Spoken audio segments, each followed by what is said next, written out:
बात 1.5 मिनट में ही 60 मिनट जो करना, जो भी हड़ताल करनी है, जो कार्य का बहिष्कार करना, जो भी रिजाइन देना है, क्या करना है, 1.5 मिनट में किस वजह। देखिए, मैं आपसे ये बताना चाहता हूँ कि विगत 1.5 साल से, आज से नहीं 1.5 साल से कम 2 बार हाई कोर्ट गए लोग, विभिन्न प्रकार के आरोप लगा के 2-3 लोग इस CSC पर ऐसे मिले बैठे हैं जो कॉन्स्पिरेसी रचते हैं सदैव, और इस तरह की कॉन्स्पिरेसी रचते हैं कि आप देखिए, मुझे हाई कोर्ट तक जाना पड़ा। अब हाई कोर्ट से मुझे क्लीन चिट मिली एक बार, दूसरी बार क्लीन चिट मिली, और दूसरी बार तो ये कह दिया लोगों ने कि मतलब वहाँ की जजमेंट ने कि अगर आप तिवारा आते हैं तो ऐसी स्थितियों में इनको कास्ट लगा दिया जाएगा। उसके बाद इलेक्शन का डेट आ गई, फिर हम लोगों को पता था कि अब ये शांत रहेंगे। उसके बाद फिर जैसे इलेक्शन ख़त्म होता है फिर कॉन्स्पिरेसी शुरू हो जाती है। अभी आपने सुना ही है कि एक BCPM यहाँ से ट्रांसफ़र हुए हैं, यहाँ गए हैं धनुपुर, वो बराबर यहाँ पे बराबर कॉन्स्पिरेसी रचे पड़े हुए हैं।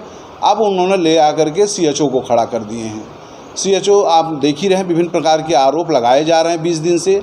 मैं चुपचाप बैठा हुआ था एक महिला के नाते कि मैं एक महिला का सम्मान करता हूं और महिला के सम्मान में मुझे कुछ बोलना नहीं चाहिए।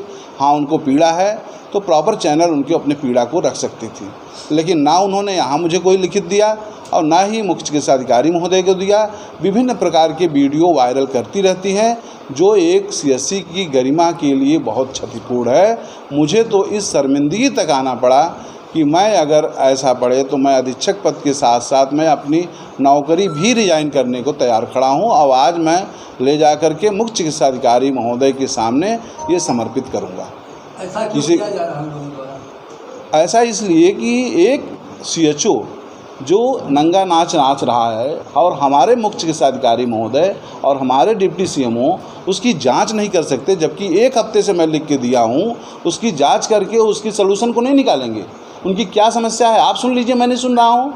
और हर जगह वो वीडियो बना करके यहाँ तक कि ऊपर के लेवल पर कई फेसबुक वगैरह पे सारे वायरल हो जाते हैं। उनका जो आरोप चल रहा है ये कहाँ तक सही है?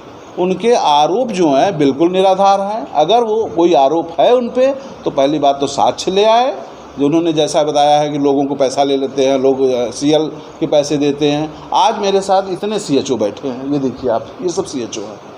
इनसे पूछिए, आप पूछ सकते हैं कि क्या पैसा लिया जाता है। आप ही एक जो आरोप मढ़ने वाले आदमी हो और आपके पास साक्ष्य हो तो ले आओ सामने दो, इस चीज़ क्यों नहीं, और सीधा एक अधीक्षक को आरोपित कर सकते हो। अभी आपको पता है कि एक टीम आई हुई थी, उसके सामने इन्होंने अपना पूरा एक जो मेहमान होते हैं हमारे लिए, हमें उन्हें मेहमान नवाजी करना है। अब आप ऐसी स्थितियों में आप ये गाना गा रहे हो, तो मुझे तो इससे ज़्यादा शर्मिंदगी उससे और नहीं हो सकती है। मुझे एक गरिमामय स्थिति बना करके ही काम करने। मैं एक सर्जन हूँ, गायनिकोलॉजिस्ट हूँ, और मैं अपने यहाँ सीजर, नसबंदी 4 ब्लॉक का, ये सब सारी चीज़ों के पीछे, मुझे इन सब के पीछे समय नहीं है। लेकिन हाँ, हमारे मुख्य चिकित्सा अधिकारी महोदय इसके बाद में सहयोग कर सकते थे। 1 हफ्ते से लेटर गया हुआ है, लेकिन उस पर कोई कार्रवाई अभी तक नहीं हुई। और वो CHO कहीं ऊपर था तो कहीं उतराव, कहीं जो है हडिया, दिन भर टहल रही है, लेकिन अपने HWC पे कब बैठती है। मैं आज गया था उसको चेक करने, तो देखा तो उसके ई-संजीवनी 3 ठे 4 ठे हुई है। आप समझ लीजिए, ना तो निश्चय पे TB पे कोई कार्य किया उसने, और ना ही उसने सीरियल नंबर डाला है, ना ही उसने कोई रजिस्ट्रेशन नंबर डाला है। सरकारी कार में आप जानते हैं कि OPD होती है बिना रजिस्ट्रेशन नंबर की नहीं होती है। इस मामले को लेकर आप कार्रवाई क्या की है? मैं अपने स्तर से एक लेटर जारी कर दिया हूं सभी लोगों को, इवन थाने पर, और उसके साथ साथ हम अपने AD साहब को, अपने जो है CMO साहब को, और अपने जो है जिलाधिकारी महोदय को, अपने आयुक्त महोदय को इसका एक लेटर इनके स्थानांतरण के लिए अन्यत्र ब्लॉक में स्थानांतरण की कार्यवाही अपने तरफ से भेज चुका हूँ। और ऐसे में अगर नहीं स्थानांतरण होता है तो मेरा त्यागपत्र आज की डेट से ही मैं CMO साहब को शाम को सौंपूँगा। मुझे ऐसे में इस डिपार्टमेंट में रहने का कोई दायित्व नहीं है और ना मैं कार्य कर पाऊँगा। जो धनुगाही का आरोप लगाया जा रहा है वो कहाँ तक सच है? धनुगाही की कार्य में बता तो रहे हैं, देखिए इतने CHO बैठे हैं। अब ये CHO अगर राजी नहीं हो रहे हैं तो बाकी CHO क्या? हमारे हडिया में 2 CHO का ग्रुप हो गया है। वो CHO उसको नहीं पसंद करता, वो CHO उसको नहीं पसंद करता, तो इसी पे एक दूसरे का आरोप लग रहा है। और बाकी उनको साक्ष्य हो तो ले आके हमें सामने दें। ये सब चीज़ों का कोई दायित्व नहीं है। जो बार बार वो बोल रही हैं, आज तक इतने दिन में आपको कोई साक्ष्य ले आके दिया? ले आके दें ना। ये आपसे मतलब अभी तक आपके पास तो पेश नहीं हुई, अभी तक आपसे कोई मुलाकात नहीं, अभी हमारी कोई नहीं। आज मैं उनके ही SWC पे गया था, जहाँ उनके कार्य देखा तो एक गर्भवती महिला का 1.5 महीने पहले उसका डिलीवरी हुई थी। वो आई, जैसे आई तो मेरे मन में एक जिज्ञासा आई कि मैंने कहा ये बताओ तुम्हारा बच्चा ठीक है? कहा साहब हाँ ठीक है।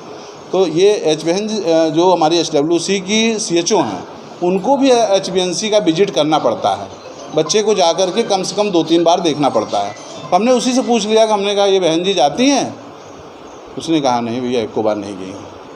ऐसे में उनको हर महीने 1000 रुपये अतिरिक्त इंसेंटिव सरकार देती है, और वो हमें इसी बात की लड़ाई कर रहे हैं कि हमारा 500 रुपये कट जाए तो अधीक्षक को समझिए मर्डर कर दें। ये हाल है। इन्हीं के 100 कार्ड भाई से हमको धमकी मिली, हमने FIR कराया। उसी FIR का नतीजा है कि आज विभिन्न प्रकार के आरोप लगा रही हैं, और ये आरोप बिल्कुल निराधार है। और जो अपने 100 कार्ड भाई से धमकी दिलवा रही हैं, FIR करवा रही हैं, जान से मारने की धमकी, ये सरासर जो है इनके लिए क्षमनीय। इसमें और कौन-कौन से कर्मचारी भी? यहाँ के एक तो हम आपको सार्वजनिक रूप से कहना चाहेंगे जो BCPM यहाँ से ट्रांसफ़र हो गए हैं। अभी आप देख रहे होंगे, मैं एक चीज़ और कहना चाहूँगा, आपकी साथी हैं इसलिए मैं बहुत नहीं इस पर बोलना चाहता हूँ। भाग 1 से लेकर भाग 16 तक निकाले, ठीक है, वो मेरे लिए सम्माननीय आपके साथी हैं और मैं उनसे बहुत ज़्यादा नहीं कह सकता हूँ। लेकिन मुझे बहुत खेद इस बात का हुआ कि जब मेरे 15 दिन बाद वो मुझसे मिले तो यही कहा उन्होंने कि मेरी कुछ शर्तें हैं, आप उसको मानिए। तो मैंने कहा भैया कौन कौन से शर्तें हैं? तो उन्होंने दिनेश पांडे BCPM धनुपुर को पुनः वापस लाना, और उसके बाद जो है यहाँ 3-4 लोग थे, उन्हीं के मौसी सोकाल मौसा हैं उनके, आशीष शुक्ला, उनको जो है संरक्षण देना, और 3-4 लोगों को, एक संगनी को बताया, मतलब 5-6 लोगों का नाम गिना दिया उन्होंने। तो मैंने 5-6 लोगों का नाम गिना दिया उन्होंने। तो मैंने कहा भाई ठीक है, चलिए मंजूर, लेकिन दिनेश पांडे नहीं आ पाएंगे। आपके साथ क्या और लोग भी रिजाइन दे रहे हैं? नहीं, वो लोग क्यों रिजाइन देंगे भाई? वो अपनी नौकरी सेकें, हमको तो अपना काम करना है। हम अपनी का जिम्मेदारी ले सकते हैं और किसी की जिम्मेदारी नहीं ले सकते। नहीं, आप लोग बताइए।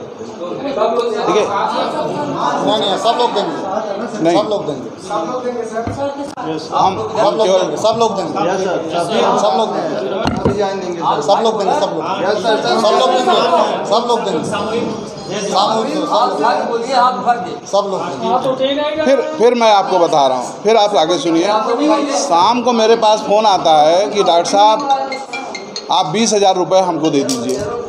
बताइए, हम आपके साथ यही व्यवहारिकता आज तक की है? आप कभी आते हैं हमारे पास तो हम आपके सम्मान में कभी ठेस पहुंचाते हैं? और शाम को हमसे ये कहा जा रहा है कि 20,000 रुपये दे दीजिए। क्या मेरे पास कोई अतिरिक्त बजट है?